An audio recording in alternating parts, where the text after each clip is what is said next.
सच्चिदानन्दरूपाय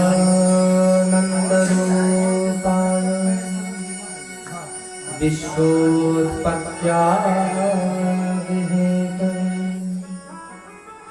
तापत्रयविनाशाय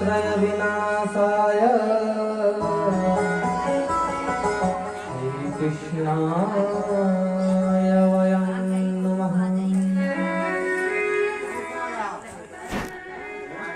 भगवान का स्वरूप कैसा है? बोले सत्य चित आनंद सच्चिदानंद।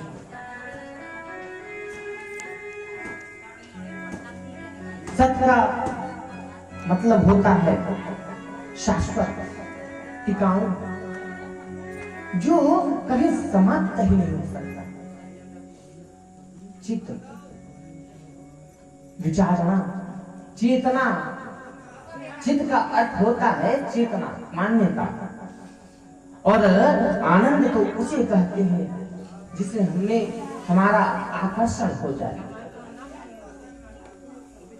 ऐसे सच्चिदानंद स्वरूप भगवान के पाद पद्मों में हम नमस्कार करते हुए, प्रणाम करते हुए भगवान के परम मंगलमयी कथा का रसास्वादन करेंगे।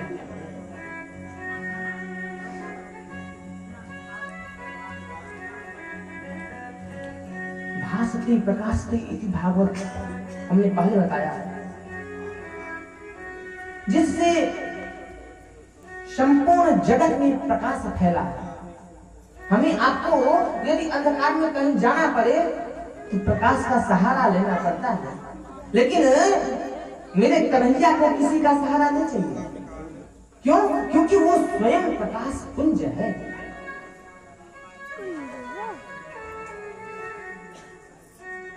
ऐसे भागवत के आज हम महात्म्य में प्रवेश कर रहे हैं। महाभागवत श्री सुखदेव जी महाराज का हम ध्यान करते हुए नैमिषारण्य की पावन भूमि में सूत जी महाराज विराजमान और शौनकादि ऋषियों को मंगलमयी कथा का पान करा रहे हैं। 88,000 श्रोताओं के मध्य शौनक जी महाराज मुख्य श्रोता बनकर के विराजमान है। और जो आयु में सबसे छोटे हैं, कौन? सूत जी महाराज। वो व्यासासन पे सुशोभित हो रहे हैं। शौनक जी महाराज आयु में बड़े हैं, ज्येष्ठ हैं, लेकिन इनकी कुशलता क्या है महाराज? तथा मृत रसास्वाद कुशला। भगवान की जब कथा को श्रवण करने के लिए शौनक जी महाराज बैठते हैं ना, ऐसा लगता है मानो इनको कुछ पता ही ना हो। और सच में बताएं ना, तो कथा श्रवण का यही नियम है। शौनक जी सूत जी महाराज के चरणों में नमस्कार करते हुए कहते हैं, महाराज कि अज्ञान ध्वंत विध्वंस कोटि सूर्य समप्रभ श्रोताख्याहि कथा सारं मम रसायन। हे महाराज, हमारा जो हृदय है ये घोर अंधकार में फंसा हुआ है। और महाराज, ये जो विश्व का अंधकार है ना, इस विश्व के अंधकार को तो सूर्य देव अपने प्रकाश से उजाला कर देते हैं, नष्ट कर देते हैं, लेकिन जीव के हृदयगत अंधकार को सूर्य की किरणें समाप्त नहीं कर पाती। ये तो महाराज आप जैसे संतों के ज्ञान पुण्य से वो प्रकाश नष्ट, ये अंधकार नष्ट हो पाता है। इसलिए महाराज आप हमारे कानों के लिए मम कर्ण रसायन, आप हमारे कानों के लिए भगवान की परम मंगलमयी रसास्वादन का पान कराइए महाराज। सुनाइए, पान कराइए। भक्ति ज्ञान और वैराग्य से प्राप्त होने वाले विवेक की वृद्धि किस प्रकार हो। और वैष्णव जन ऐसा क्या करते हैं जो भगवान की माया से छूट जाते हैं। महाराज आप कृपा करके हमें ये सब बताइए। क्यों महाराज? क्योंकि अब तो कलयुग आ रहा है, घोर कलयुग, और यहाँ जितने भी जीव रहेंगे सबकी दुष्प्रवृत्ति हो जाएगी। इसलिए महाराज आप ऐसे कथा का रसास्वादन कराइए जो पवित्रों को भी पवित्र कर दे, मंगल का भी मंगल कर दे। ऐसा कथा सुनाइए महाराज, क्योंकि चिंता बड़ी एक होती है। उस मणि के सम्मुख आप जिस भी चीज का वस्तु का चिंतन करेंगे वो वस्तु प्रदान कर देगी। और एक होता है कल्प वृक्ष, उस वृक्ष के नीचे आप बैठ करके जिस भी वस्तु की कामना करेंगे वो वस्तु आपको प्राप्त होगी। लेकिन महाराज चिंतामणि और कल्प वृक्ष में भी इतना सामर्थ्य नहीं कि प्रभु से मिलन करा दे।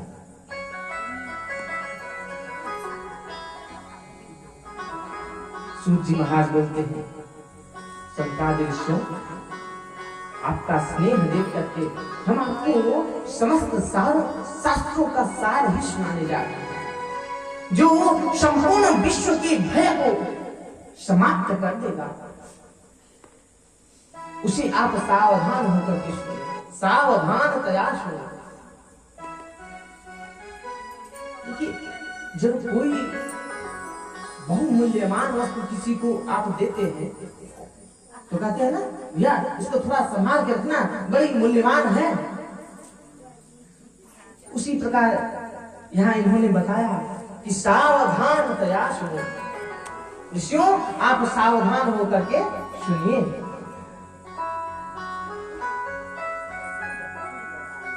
संसार में एक ऐसा भय है जो सबको भयाक्रांत करके रखा है। कौन सा भय महाराज? मृत्यु का भय। मृत्यु से सब डरते हैं, लेकिन इस मृत्यु लोक में जो भी आया है उसे एक न एक दिन तो जाना ही है।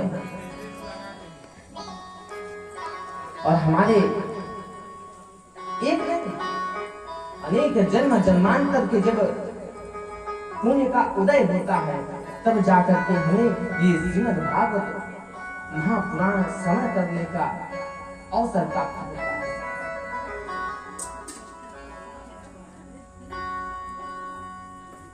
18 पुराण है, लेकिन सबको ज्ञान यज्ञ की उपाधि नहीं मिली।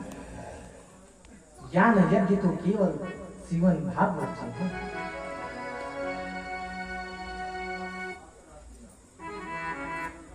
और जब सुखदेव जी महाराज राजा परीक्षित को श्राप लगा था, 7 दिवस में मृत्यु का भय आया था, सुखदेव जी महाराज जैसे ही व्यासासन पे आरूढ़ होकर के परीक्षित जी महाराज को कथा का पान कराने के लिए तैयार हुए, स्वर्ग से देवता जन आए। क्या लेकर आए महाराज? समुद्र मंथन से जो कलश निकला था ना अमृत का, वो अमृत कलश लेकर के आते हैं और सुखदेव जी की तरफ हाथ बढ़ाते हुए कहते हैं, महाराज आप जो है परीक्षित को ये पिला दीजिए जिससे ये अमर हो जाएंगे। और महाराज ये जो आप कथामृत का पान परीक्षित को कराने वाले हैं ये हमें ले दीजिए। प्रभास्यामो वयं सर्वे श्रीमद्भागवताम। सुखदेव जी ने सुना और हंसते हुए कहते हैं, अरे छलियाओं ठगियों, तुम लोग यहाँ भगवान की कथा सुनने आते तो मैं अवश्य ही सुनाता, लेकिन तुम तो बनिया बन के आए, व्यापारी बन के आए। तो महाराज ऐसा क्यों कहा? कहते हैं कि वसुधा कथालोके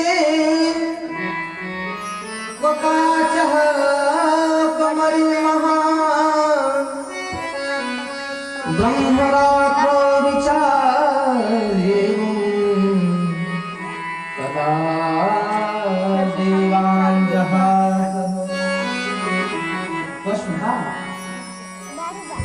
कहाँ आपका ये शुभामृत और कहाँ हमारा ये कथा? आप एक छोटा सा कांच का टुकड़ा दे करके महामूल्यवान मणि लेना चाहते हैं। और ऐसा कह के देवताओं को सुखदेव जी महाराज ने डांट करके भगा दिया, कथा का अनाधिकारी बता दिया। देवता जब भागे भागे गए ब्रह्मा जी के पास, सारा वृत्तांत सुनाया ब्रह्मा जी को, और ब्रह्मा जी ने सांत्वना दिया, अच्छा कोई बात नहीं।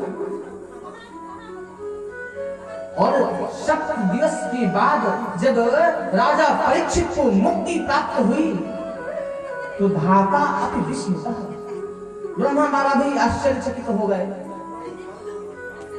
और इस मृत्यु लोक में एक तराजू को बांधते हैं और एक पलड़े पे अनेकानेक धर्म ग्रंथों को रख देते हैं और दूसरे पलड़े पे श्रीमद् भागवत जी को रखते हैं।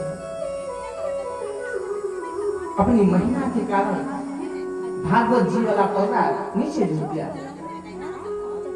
जो वस्तु अधिक वजन की रहेगी वो नीचे जाएगी। ये देख करके धाता अपनी विस्मित, ब्रह्मा बाबा भी आश्चर्यचकित हो गए और कहते हैं कि यदि इस पानी लाऊं पीने को? कोई भी वस्तु है ऐसी जो हमें वो कह रहे हैं ना प्रदान कर दे तो केवल और केवल श्रीमद् भागवत जी आप है। करो ट्राई अगर भगाने का। बोलिए श्रीमद् भागवत महापुराण की ऐसी महिमा है महाराज।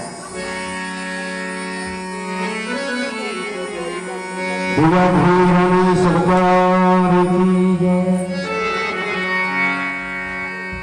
अकेली गई थी ब्रज में, कोई नहीं था मेरे मन में। अकेली गई थी ब्रज में, कोई नहीं था मेरे मन में। मोर पंख बाला मिल गया, मोर पंख बाला मिल गया।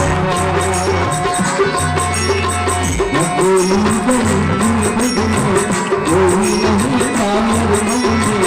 अकेली गई थी ब्रज में, कोई नहीं था मेरे मन में। मोर पंख बाला मिल गया, मोर पंख बाला मिल गया।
तेरा मुकुट भी देखा,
श्याम सुंदर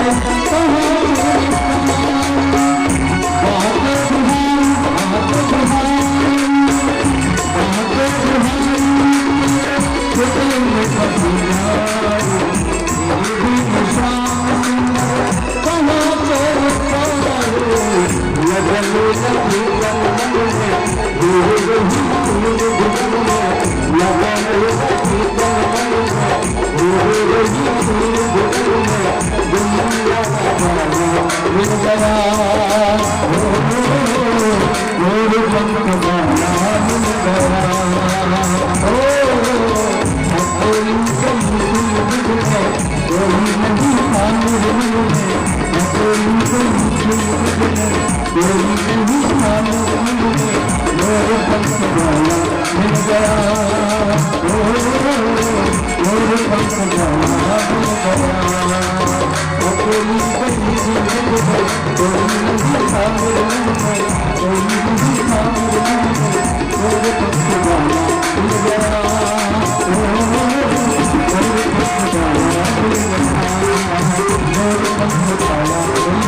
तेरे